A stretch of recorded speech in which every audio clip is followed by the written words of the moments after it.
the Royal Blue Podcast from the Liverpool Echo. Hello and welcome to the Royal Blue Podcast. It is the Wednesday show. I am your host, Ian Croll, and joining me in the Royal Blue studio today to talk all things Everton, we have Connor O'Neill. Connor, how are things? All good? All good, Ian, yeah. Thank you very much. All good yourself? Yeah, not too bad. A couple of days off after today. So, all right for some, isn't it? Well, it is, but it's husbands and half-term duties and dad duties and stuff like that. So probably head to the River of Light on Wednesday and look after the kids and stuff like that. So yeah, all good. Yeah, what do you make of our new feature of the Royal Blue Studio? I must admit that when I come in, I was impressed. It's very nice. It's very authentic, and it's actually a really nice piece of work, isn't it? Especially, obviously, more so now than ever because in a few months' time we'll be waving farewell to Goodison, and those iconic turnstiles which we see there will be no more. And you suspect that Bramley Moor Dock will have the state-of-the-art style turnstiles like you see at the new modern grounds, not the old school style wooden ones that we still see at Goodison Park. So yeah, it's a timely reminder, I think, isn't it, of what we're about to leave and leave behind. Absolutely. Can you see one of them on the O'Neill mantelpiece back at home? Possibly. I mean, probably be more in my own room than actual living room. I'm not sure if anyone would want that on the mantelpiece, but yeah, definitely. I do like stuff like that. I mean, I must admit, I've got a few little bits of Everton nostalgia and history bits in terms of pictures and artwork and stuff. So I am a big fan of stuff like that. Yeah, no, it is a nice piece, and like I mentioned this on the podcast on Monday, the level of detail in every aspect of the model is literally just insane. So if as mentioned on Monday, mention it again today, if you want to snap on up, get in touch with Day Kennedy on X, formerly Twitter. Day is D-A-Y. His Twitter handle is at Day_Kennedy1, and he should be able to provide you with more details. But yeah, it's now Pride the Police on the shelf on the Royal Blue Studio. Where it deserves to be. So yeah, all good. Okay, well, today's agenda, it's the Southampton Look Ahead show, so we will preview Saturday's match at St Mary's, but we will also discuss the latest on Dominic Calvert-Lewin's future. So all that and more. We're not live today. We're actually recording this on a Tuesday with a published date of Wednesday the 30th. So when this goes out, it'll be Wednesday. But as always, interact with the show and get your comments in. And finally, give this video a thumbs up, drop us a like, and show us your support by subscribing to the channel. If you haven't already, again, your support is greatly appreciated. Connor, we'll talk about Fulham very, very briefly. Me, Joe Thomas and Gav Buckland discussed Saturday's game in depth on the Monday show. So if you haven't already, please go and give that a watch or a listen. But I guess I'll let you have the final word on what was obviously a poor performance, but Everton did manage to salvage a point. Yeah, I mean, it's one of them, isn't it? I think you probably got to look at it. You can look at it two ways, can't you? You can look on the performance and what we were served up at Goodison on Saturday evening, which from an Everton perspective was certainly not great, was it? It was a tough watch for large parts, and even Sean Dyche says afterwards that essentially his side was second best for large parts of for that game. But they did show some character, they did show some fight, they did show a little bit of spirit to help them get a much needed equaliser to make it 1-1. Obviously, it extends the unbeaten run to 5 games, the longest unbeaten run we've had under Sean Dyche since he become Everton manager. So they're the positives. Yeah. The negative was the performance wasn't really there, and that was more disappointing, I think, after the way we played at Ipswich, because we were so good at Ipswich, and it was a real kind of professional performance of what you want to see. Take your chances, get ahead, see the game out, and come away with a clean sheet and all 3 points. Saturday just fell flat, didn't it? Just didn't quite have that bit of bounce, that bit of energy. But testament to the players, because they carried on digging in deep, and they eventually found an equaliser in the dying stages. And it's quite interesting. I was fortunate to speak to James Tarkowski afterwards, and he made the point, and he said in his first season at Everton, if you need to go 1-0 behind like that, there's probably no way they would have come back and found a way of getting an equaliser. So that is the positive, I suppose, and you do see that little bit of change in mentality and that change, that bit of character that we perhaps haven't seen or been wanting to see from Everton team for a while. But I think there's no mistake that the performance has got to improve and energy levels have got to be better, because although Southampton are struggling, it'll be a real tough game at St Mary's on Saturday. And if we're being brutally honest, I'll be looking at thinking, if we're going to win win anytime soon. Probably got no better chance than when Everton come to town. Obviously, we all know how bad the away record is, this calendar year. So yeah, a good point I think in the end. I think is the best way to describe it. The classic old saying: if you can't win, don't get beat. But the performance levels and the performance has got to improve, and it's got to improve by a fair chunk, because if it doesn't, it could be a tough afternoon at St Mary's on Saturday afternoon. Well, Southampton already got one over us this season by kicking us out the cup on penalties as well, which was another horrible performance, I guess, if that's what you want to describe it. Just final point on this then. We're making a big deal about the performance. We came away with the point, obviously, but it's not the first time that we've had a poor performance at home this season. We've just mentioned Southampton. You could probably put Newcastle in that bracket. You could probably put Crystal Palace. I thought Palace were okay second half. Second half, fair enough, but the first half was really bad, wasn't it? In my opinion, anyway. I mean, ironically, going off a little bit off, but the best home performance this season ultimately saw the worst collapse, or one of the worst collapses we've probably seen in Premier League history. So it just shows, doesn't it? Well, what does happen? What can happen in football? No, absolutely. But I don't think we're all expecting world class performances week in, week out. We know how difficult the league is, and to maintain that level and that standard. But is it a major concern for you now that we just don't seem to be able to put a performance together at Goodison Park? I mean, we certainly haven't done that probably since Bournemouth. I think what I'm getting at is the more we go into the season, it only gets tougher, it only gets harder. Are these performances, if we carry on like this, going to catch up on us? Because, we are unbeaten in 5. We've managed to get the draw against Newcastle. We managed to get the win against Palace. We managed to get the draw there at the weekend against Fulham. Will it eventually catch up on us at some point, do you think? Possibly, yeah. Because obviously, let's face it, we're going to play a lot tougher opposition at Goodison Park in the coming weeks, aren't we, than what we've probably faced so far this season. So I just think the problem with the home performances, I don't think we've quite worked out a way in which we can take the game to the opposition, if that makes sense. I think we sometimes play at home like we play away, and I think Sean Dyche needs to come up with some sort of plan or approach where we actually take the game to teams at home, and we actually look to put the opposition on the back foot. We haven't got the players to do that, have we? Well, I don't know. I think we have. Well, he's not putting the players out there to do that. Maybe so, yeah. Maybe that's the case. But I just feel like we need to come up with a kind of a way of playing to take the game to the opposition at home, because I think sometimes we play at home like we're playing away, and that needs to change, because we need to get on the front foot a little bit more and have a bit more energy and a bit more spark, and that we haven't seen that. Maybe with the exception of the Bournemouth game this season, we haven't really seen that at Goodison. So I think that's one area. But look, it's tough, isn't it? Because it's tough to play your best every week, and you don't play at your best every week. The best teams in the, that's, for being honest, no one would have thought City would only beat Southampton 1-0, but the Etihad at the weekend, and I only saw the highlights, but it looked very much like City laboured a little bit to that 3 points. It wasn't their best performance, so it is tough to play your best every week. But I just think when Everton have set themselves up to the position that they're in, and the hard way that they do it, like Ipswich and stuff like that, it's just disappointing that we don't build on that and kick on and go and take the game to the opposition when we get the chance to Goodison Park. I think it's ironic. I mean, you haven't said this, but I think I've kind of said it, and a couple of people have said it, is that we might be better suited to play away from home, but we've only won one away game in 10 months. In 10 months. So it's kind of... That argument doesn't really back up, does it? No, it doesn't.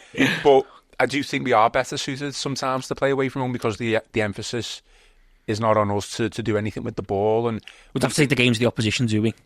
Exactly. Okay, well, here's your Fulham final word.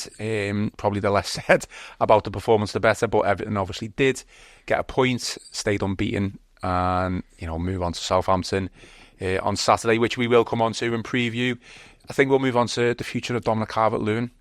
Next, Connor, Joe Thomas has done a piece today, Tuesday, the 29th, regarding his future. And basically, I'll read a couple of sentences out from that piece to give a bit of context.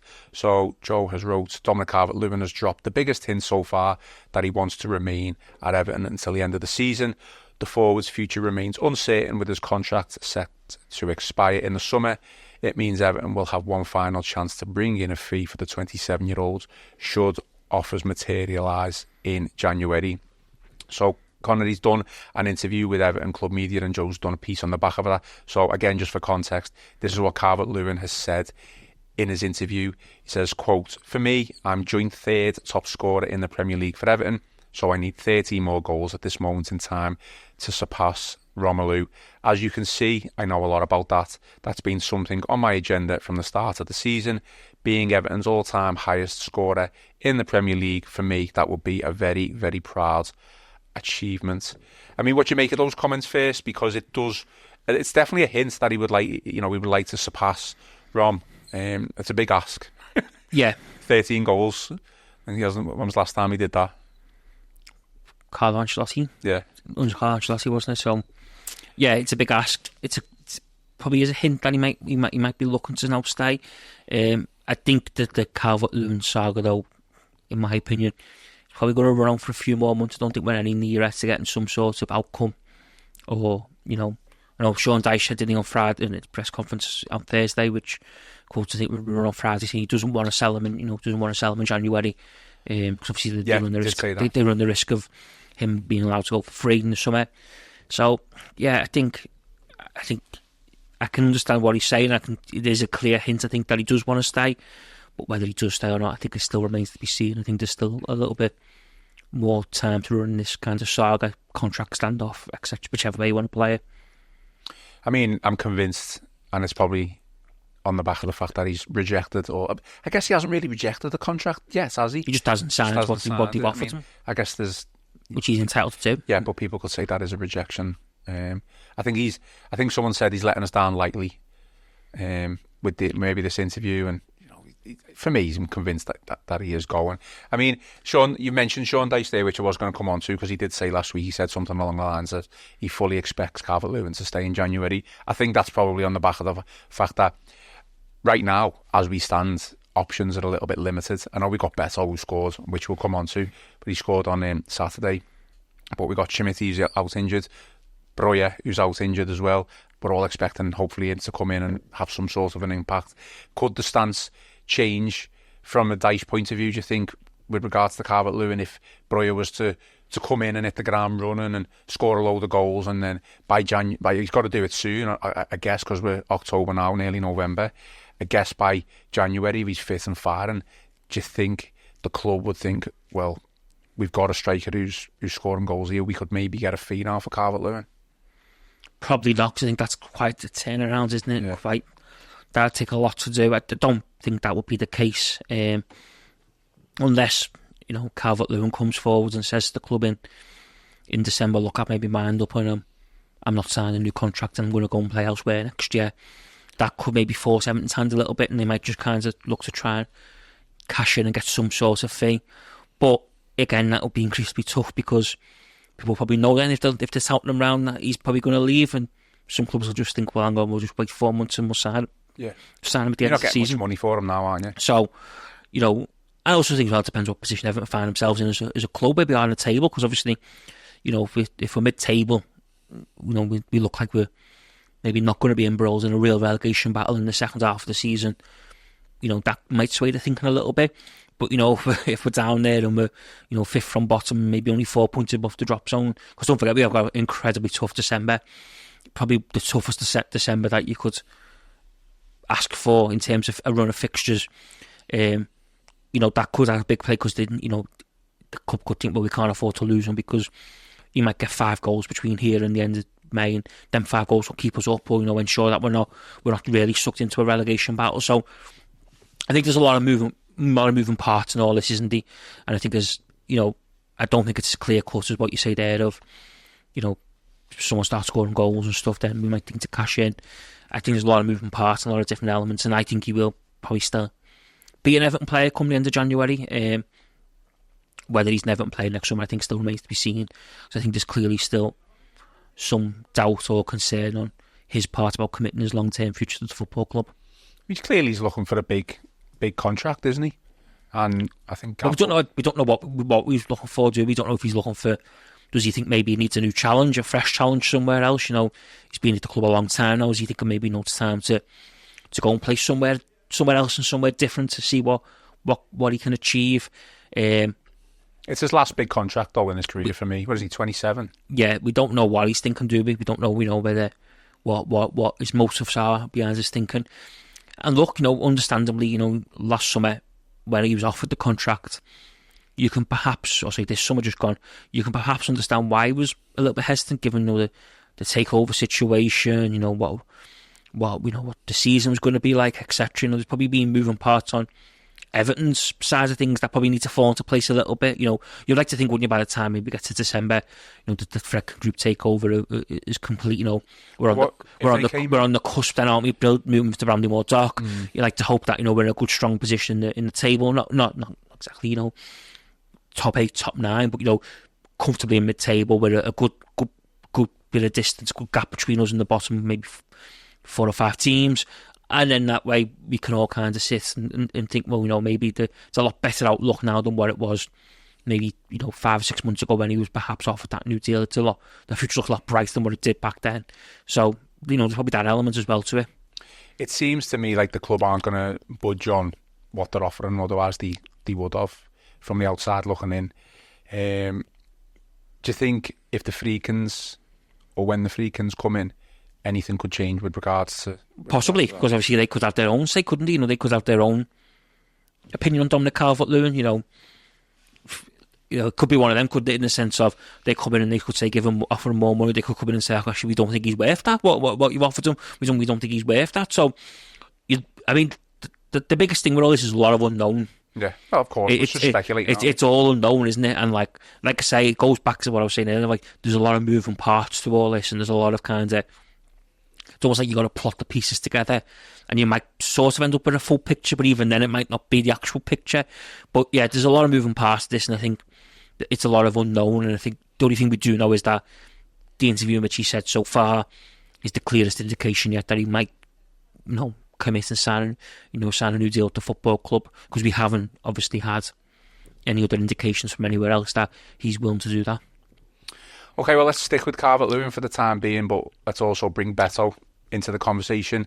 I guess the biggest talking point coming out of one of the biggest talking points coming out of the Fulham game is whether Beto should come in and replace Calvert-Lewin for Saturday. Obviously scored the last minute equaliser against Fulham.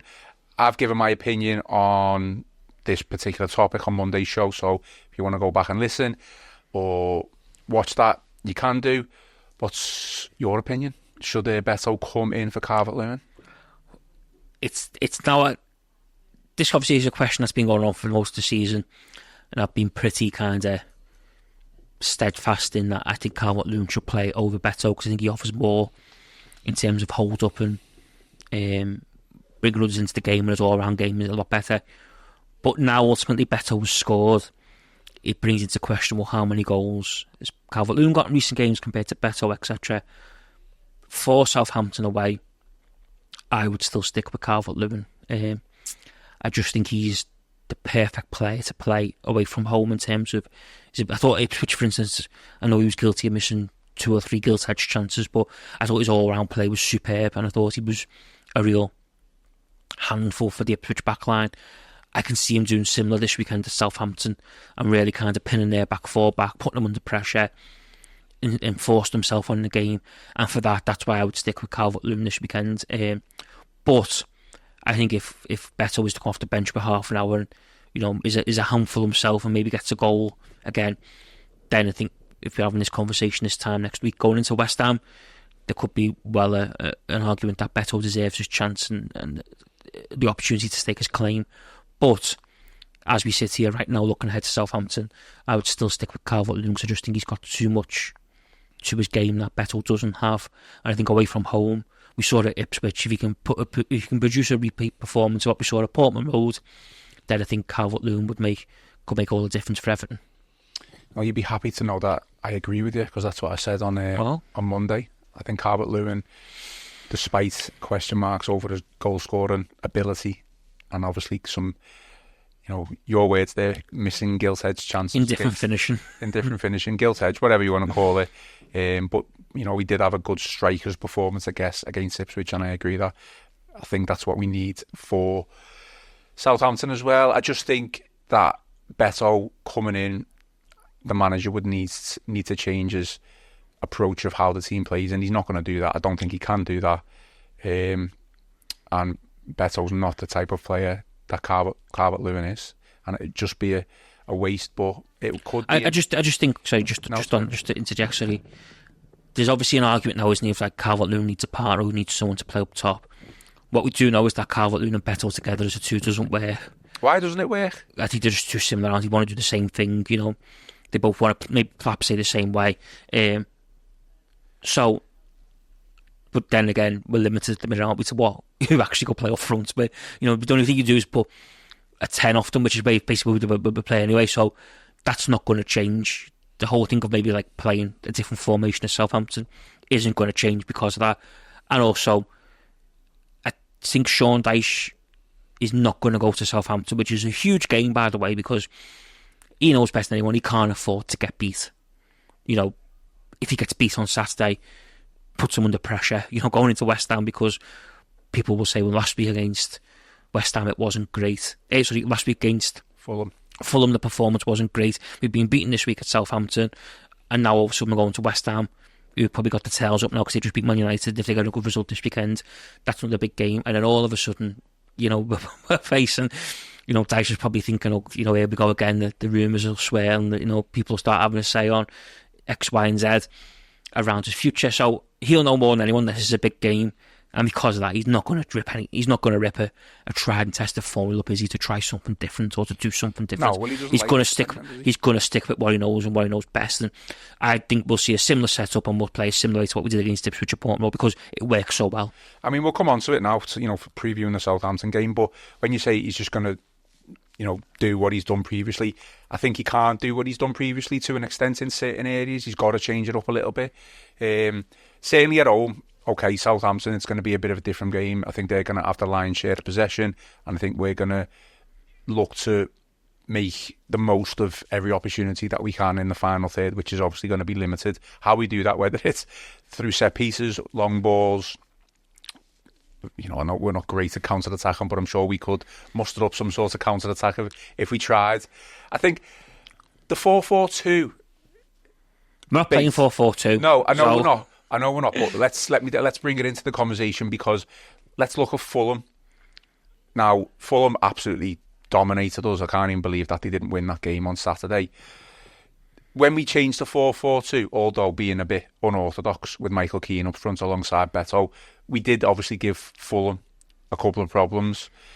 We ended up scoring, so it had a major impact. I'm not advocating for 4-4-2 with Beto or Calvert-Lewin, because we know it's been tried and tested and it's failed. Certainly in 2 games last season, wasn't it? Certainly the Luton at home in the Cup was the one, wasn't it, where it just didn't work at all. It was terrible. There was another one. Pre-season they played 4-4-2 at Salford in the second friendly, I think it was, of the pre-season programme. And again, who played up front, can you remember? At Salford? Yeah. It was Beto and Calvert-Lewin started up front. All right, well, because I've heard a couple of people talking about this, is the scope, and do you think this would work if, say, alongside Calvert-Lewin, to get someone closer to him, because he wins everything. You know, we can hold the ball up, to maybe play a Lindstrom or an Ndiaye as a second striker. I think Ndiaye certainly you could make a case for Ndiaye playing more off the forwards and being that kind of number 10. Because he looked a bit late, to be honest. And playing Harrison and McNeil out. Well, going on Ndiaye against Fulham, for me, I just think he didn't get the ball in good areas. And we're relying on him too much as well, aren't we? Well, don't forget though, it's his ball into the box that sets Young up for the cross for the goal. Yeah. So he does produce a little bit of magic in that sense. I just thought on Saturday with Ndiaye, he found himself far too much defending than he did attacking. And I think he didn't get the ball to him in areas where he can actually hurt the opposition. But I do think that him playing at 10 is a solution. I thought when you were going off on one there, though, about the scope, I honestly thought you were going to say with Michael Keane up front. Oh. I thought you were going to just hit me with the, you know, do we think that could work? Because then that way, Michael Keane, Branthwaite and Tarkowski can all play then, can't they? That's all fun, down there. Look, I've advocated to that on Twitter in the past, you know, jokingly to it maybe. But I almost felt Saturday when that happened, it was kind of comical. Do you know what I mean? I know it worked. to it, like, well, it's not to an extent, it did work, but it was just crazy that period of the game. We've been reduced to that, you mean? Yeah, that's what I mean, yeah. It was like, well, how have we got to this stage? I mean, I'm not even going to question it anymore because it works, so it's fine. Like, if it works, then... Back. I mean, right. Just back to don't think Lindstrom could quite play that role. No. So I don't think we've seen if he's got the physicality to cope with the Premier League, if I'm being honest. But I do think Ndiaye could do well in that role. And you'd like to think, wouldn't you, as well, if he played maybe off Calvert-Lewin and Calvert-Lewin was laying the ball off to him, he'd be able to get in the ball and create a little bit more, and Calvert-Lewin could make runs off him. That could work. But again, I just don't think he's not going to change something that in his eyes probably isn't broken, because playing this way is 5 games unbeaten, a win away from home against the newly promoted club. We're going to another newly promoted club this weekend. I just think we'll see pretty much a carbon copy of what we saw against Ipswich at Portman Road. Yeah. See if that works. Okay. And that probably just ends like any debate because our whole team is no. I mean, it's still. I mean, I kind of probably agree, but almost disagree. So we'll come on to it then. So obviously, Everton head down south to St Mary's for a 3 p.m. kickoff against Southampton. Southampton are bottom of the league, no wins, only 1 point. And annoyingly, as we mentioned before, they've already got the better of us this season in the League Cup. I mean, it's a huge game because, like you've just alluded to there, massive games coming up in December against tougher opposition. We've all said this period of games needs to be as many points as possible to get a buffer from. If you lose, even if you draw's still not the worst, but if you lose, Southampton pick themselves up and then you're going into a really tough game against West Ham in the London Stadium, international break, and then you after that you hit with some tough games. Brentford at home is probably the start of that. So how big a game is it? Oh, it's huge. Like, would you accept a draw? Would you think a draw? A draw probably again. It probably just keeps momentum going a little bit, doesn't it? And the big thing I think with this game on Saturday is you don't want to give Southampton hope. And I mean, I've seen Southampton a few times this season only on the television, and they do look a little bit doomed. I watched them against Bournemouth. They looked terrible against Bournemouth. And I thought they were really bad that night. Bournemouth battered them. And I'm amazed that, if I'm being honest, Russell Martin kept his job after that, because I thought it was a type of performance you see that normally results in the manager getting axed. They haven't looked, and I think going back to the Ipswich game, and I don't want to harp on about it, but that Ipswich one felt like a big win in terms of like mentality as well, a little bit, and like mindset, because there's no doubt that Ipswich looked at Everton coming to Portman Road and thought, this is a chance to get 3 points. These haven't won for 10 months in the Premier League on the road. They've been in numerous relegation battles. They've had a start of the season. We can get 3 points here this afternoon. That'll suck them in with us, give us a little bit of life, bit of hope. And the fact we went there, we won 2-0, we were quite comfortable for large parts. Really good professional performance. You're thinking, well, that's a massive win for us, but probably also deflates Ipswich a little bit, because they've just lost a game that they probably had a little bit of high hope for that they will get something out of. This weekend we've got to do the same against Southampton. You've got to go there, almost burst their balloon as early as we possibly can, and then hopefully produce a performance that doesn't perhaps nail the coffin in terms of relegation, but just deflates them and thinks, well, actually, that's an opportunity that we probably thought we had that we don't now have, if that makes sense. So that's why I think it's such a huge game, because you don't want to go there, produce a similar performance that we've done against Fulham, end up getting beat. Naturally, when you get beat, obviously the frustration, questions start to come, and then on top of that, you're then giving Southampton that little bit of a character boost and that little bit of a mindset shift, and that they can perhaps put results together and give themselves a chance of staying up. Let's go there. Let's produce a performance. That means that probably on Saturday night they're staring, thinking, we could be heading back to the Championship here. And that's why it's an important game, because you don't want to crossover. You don't want it to switch. Any standout or Southampton players that we should be wary of, do you think? Is it who plays for Southampton who hasn't scored in like 5 years? Still be someone, Multi. There'll be someone. Let's move on to team selection then and predictions for this. I'm going to give my team selection lineup and prediction, because, like I say, it's me last pod this week, so I'm not going to be able to do it Friday, but the lads will, I'm sure. Joe and Chris be able to do that on Friday. How do we get a result then against Southampton? What team are we picking? Are you just making it easy, pretty much, and saying it's virtually the same team against that set up against Ipswich. I would suspect so, yeah. What about Branthwaite, though? That's where it's getting... I mean, I actually think as well... If he doesn't put Branthwaite in, I'll be flabbergasted.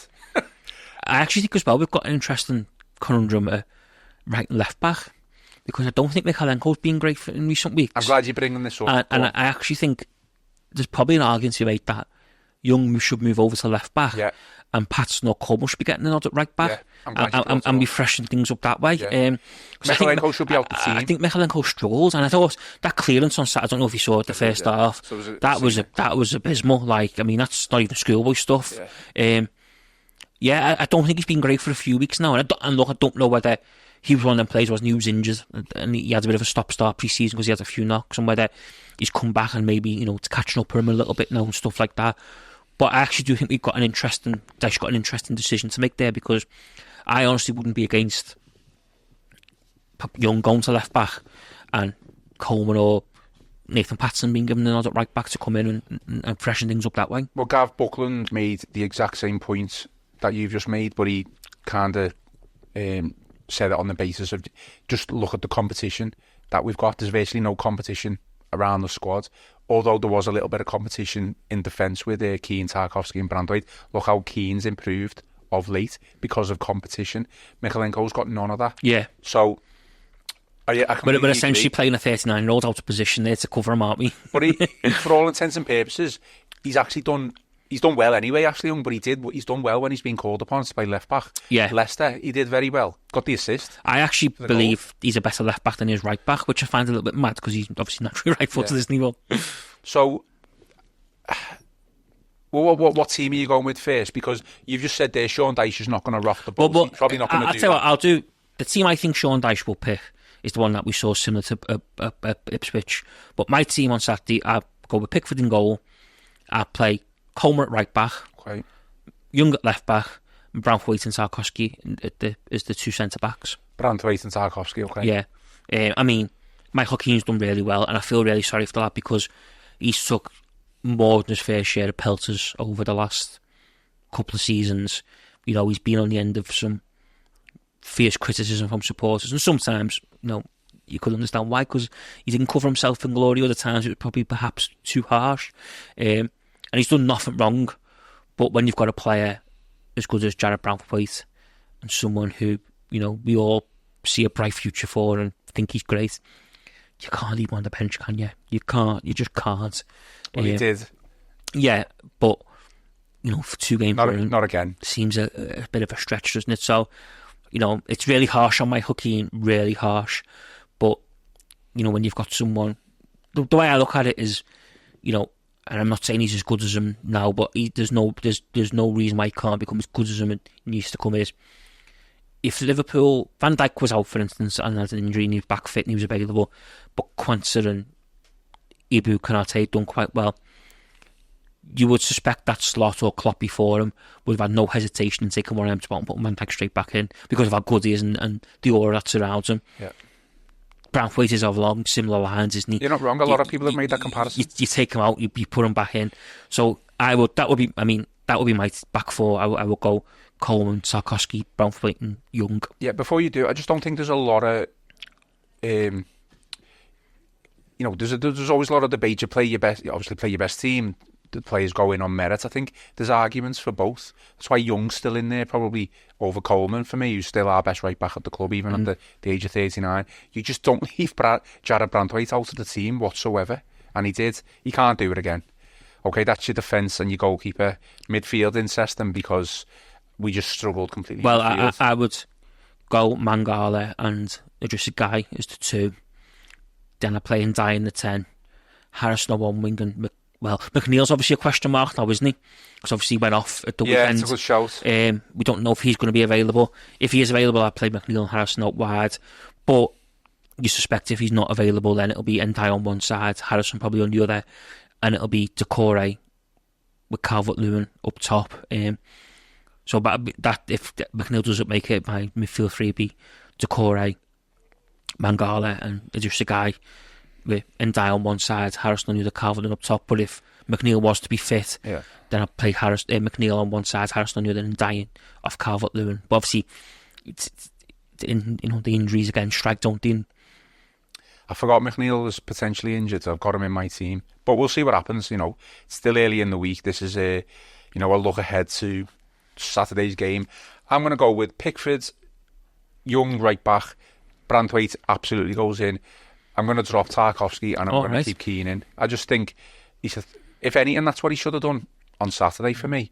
And I've said this plenty of times. It wasn't necessarily dropping Tarkowski, which I'm sure he won't be happy with if he ever hears me say this, but I just think he needed a bit of a rest. He's had a poor start.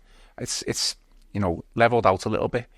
Certainly we've stopped conceding as many goals as we had in the first couple of games, but Keane does deserve his place in the team on merit. Branthwaite goes in because he's the best defender at the club. He's the best player at the club.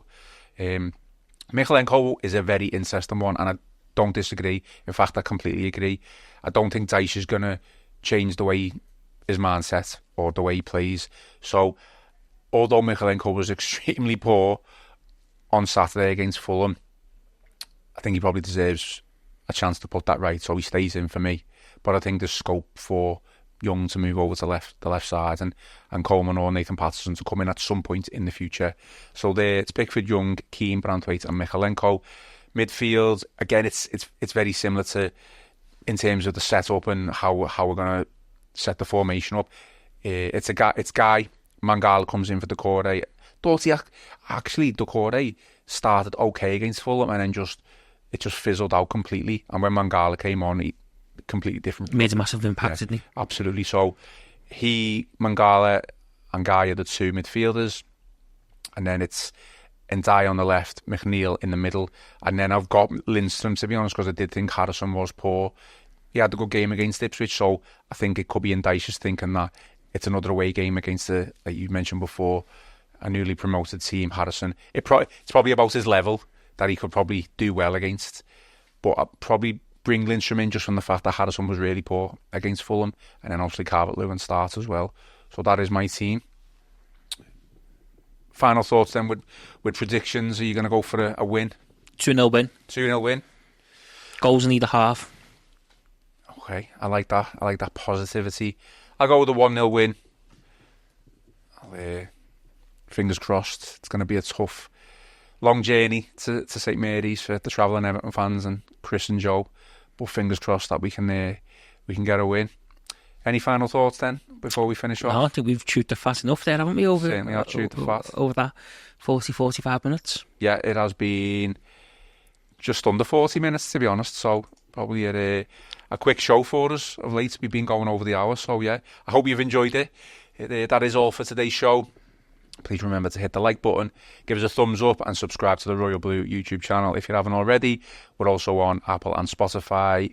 If you want to listen to it, give us a 5-star review and follow us on Facebook, which is Everton FC Liverpool Echo. I've been Ian Croll, joined by Conor O'Neill, and this has been the Royal Blue Podcast. The Royal Blue Podcast from the Liverpool Echo.